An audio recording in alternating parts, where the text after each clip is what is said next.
जय भीम जय मूल निवासी, मैं शैला एमएनटी न्यूज नेटवर्क में आपका स्वागत करती हूँ। 19वीं सदी के दौर में भारतीय महिलाओं की स्थिति बड़ी ही दयनीय थी।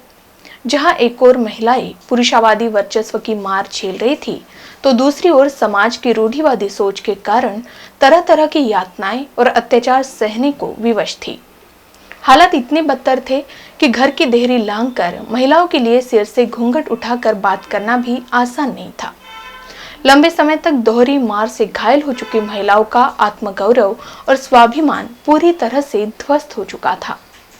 ऐसे विकट समय में क्रांति ज्योति सावित्रीबाई फुले ने समाज सुधारक बनकर महिलाओं को सामाजिक शोषण से मुक्त करने, उनके समान शिक्षा के अवसरों के लिए पुरजोर प्रयास किया।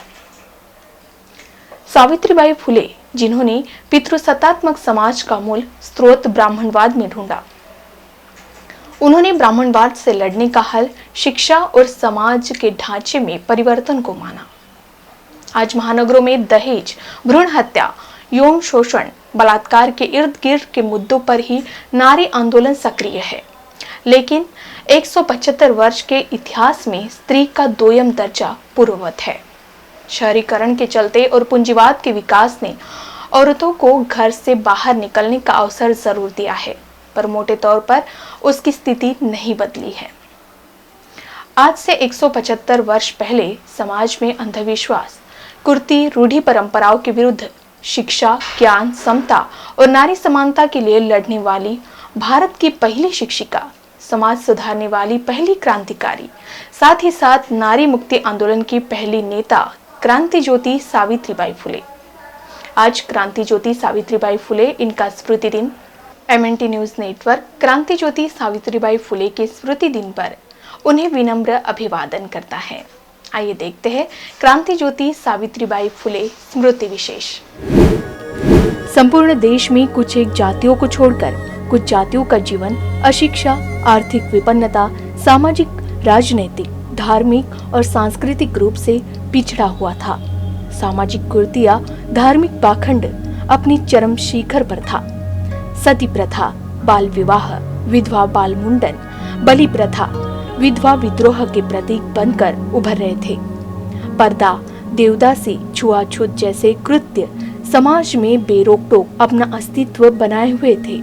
इन कुरीतियों का फायदा उठाकर पुरोहित और ब्राह्मणों ने धर्मशास्त्रों का वास्ता देकर समाज में अन्याय, शोषण, अंधविश्वास और गैर बराबरी को बरकरार रखने का षड्यंत्र करते रहे। इसका प्रभाव समस्त स्त्रियों के साथ, विशेषता शूद्रों और उनकी स्त्रियों पर ज्यादा अन्यायमूलक, दमनात्मक, शोषणकारी था। क्रांति ज्योति सावित्रीबाई फुले और राष्ट्रपिता ज्योतिबा फुले, इन्होंने मिलकर बाल विवाह, सती प्रथा, विधवा विवाह और अंधविश्वास के खिलाफ, समाज में फैली कुरीतियों के खिलाफ संघर्ष किया और उन्हें खत्म किया।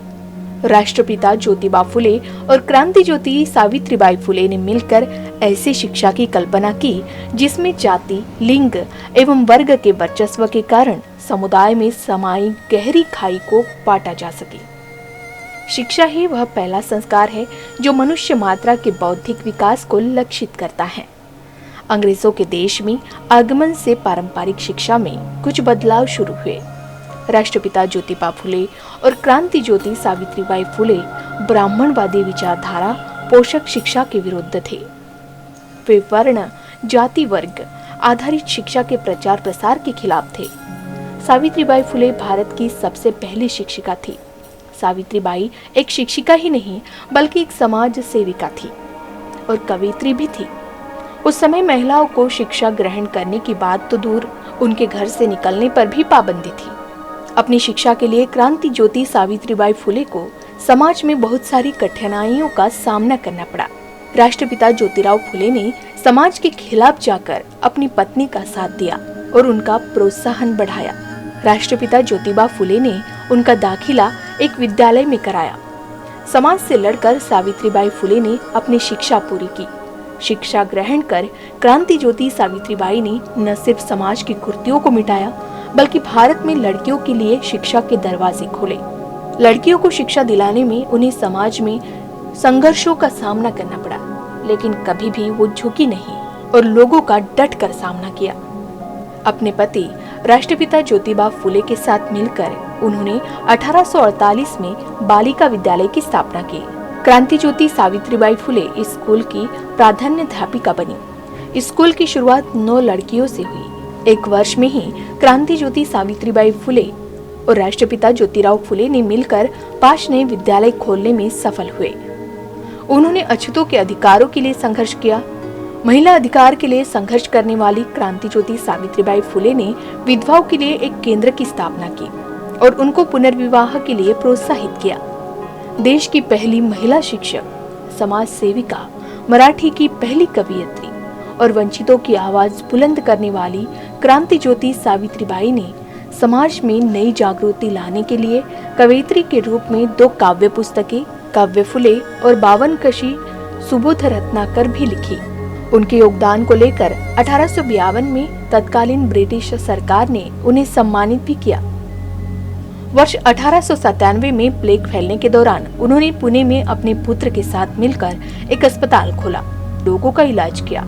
हालांकि इस दौरान वह स्वयं प्लेग से पीड़ित हो गई और उसी वर्ष मार्च में उनका निधन हो गया। क्रांति ज्योति सावित्रीबाई फुले जीवन के अंतिम दिनों में पुणे में प्लेग के प्रकोप से बस्तियों में लोगों की सेवा करती हुई निर्वाण को प्राप्त हुई।